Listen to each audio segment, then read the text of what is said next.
Quel est le point commun entre un carton vide, un pot de confiture vide et un drap déchiré? A priori, c'est des objets qui ont déjà servi et on devrait s'en débarrasser. Mais dans certains cas, ça peut être intéressant de les garder pour s'en resservir. Mais dans quel cas c'est une bonne idée de garder ces vieilles choses? Combien il faut en garder? Et surtout, comment les stocker sans être envahi par les déchets? Dans cette vidéo, je vais répondre à ces questions en prenant pour exemple une dizaine d'objets que vous pouvez trouver dans les recoins de ma maison. Et comme d'habitude, je vais commencer par les astuces que vous connaissez peut-être déjà et petit à petit aller vers celles qui sont moins évidentes. Sans attendre, on va commencer par les cartons. Quand vous recevez un colis, est-ce que vous gardez le carton? Si vous me répondez oui, j'ai envie de vous dire attention, à force de tout garder, on peut se laisser envahir.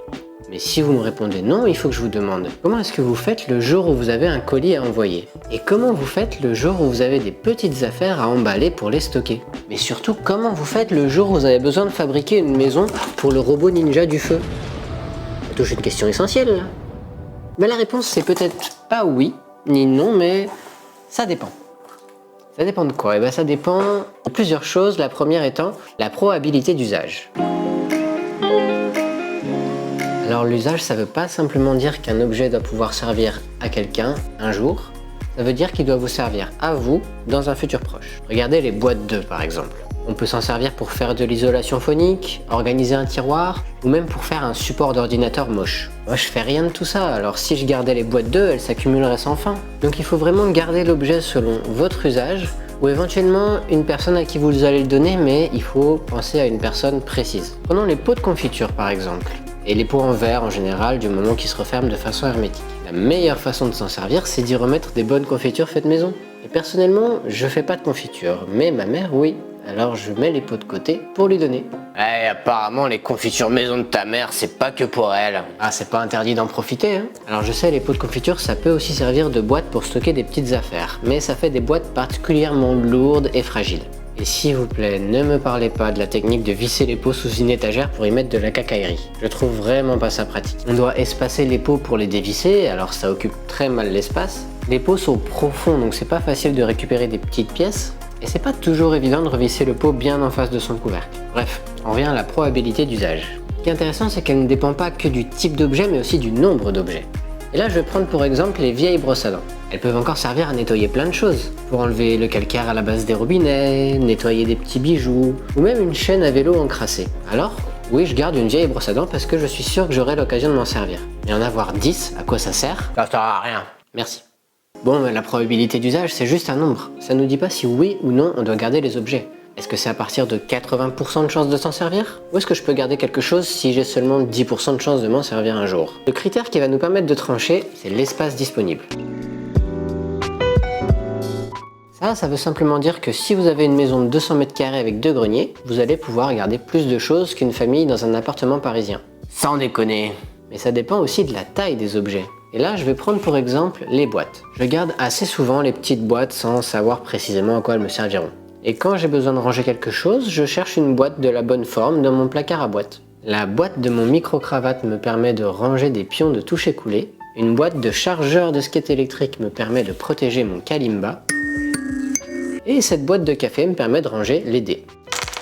Est-ce qu'un jour cette vieille boîte de coton-tige servira à quelque chose? Je sais pas, mais je garde quand même beaucoup plus de boîtes que de cartons. Et c'est pas parce que je m'en sers plus, mais simplement parce qu'elles sont plus petites, alors je peux en garder plus dans le même espace. Et c'est aussi le cas pour les lacets et les rubans. Au fond, c'est assez rare que j'ai besoin d'utiliser un vieux lacet pour un bricolage ou un ruban pour une décoration.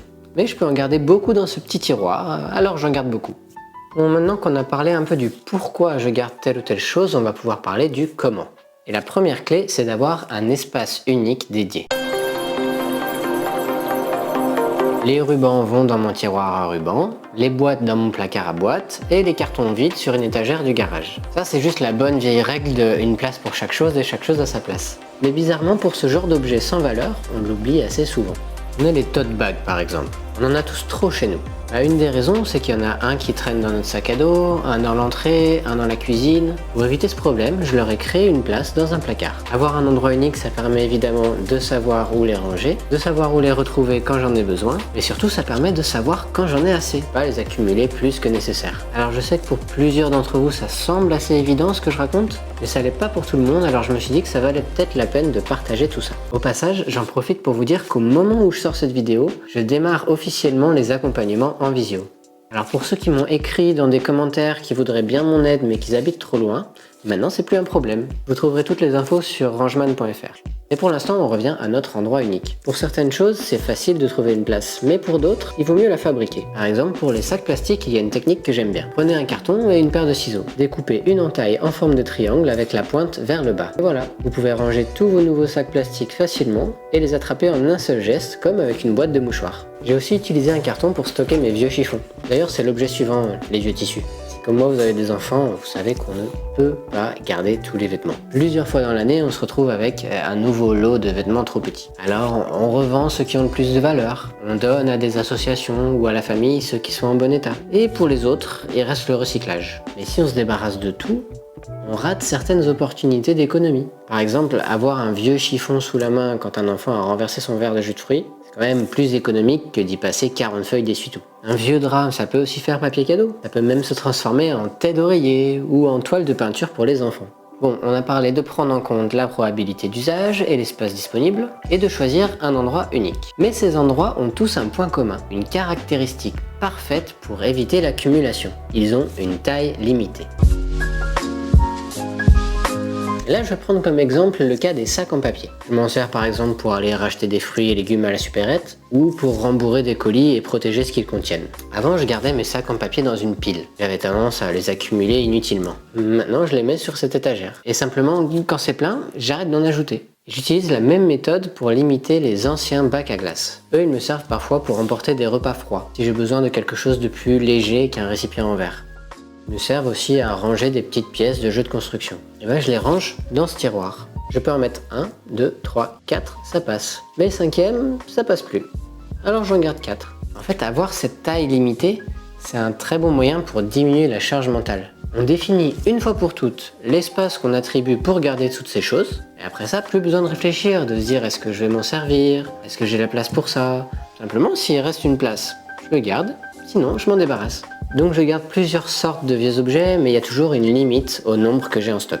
Il y a juste une exception. Le seul truc sur lequel j'arrive pas à me limiter, c'est les chutes de bois. Bon alors les bouts qui sont vraiment petits, je les balance, faut pas déconner. Mais les chutes qui sont plus grandes, on peut faire tellement de choses avec que je les garde systématiquement. Alors mon coin pour les chutes de bois s'étend petit à petit et grappille sur le reste. Et pour l'instant, ça reste gérable. Et vous ? Est-ce qu'il y a des choses dont j'ai pas parlé dans cette vidéo et que vous stockez au lieu de les jeter? Dites-moi en commentaire vos petites astuces. Et si vous voulez encore rester un peu avec moi, alors voici une vidéo de ma chaîne que l'algorithme de YouTube a choisi pour vous. A tout de suite.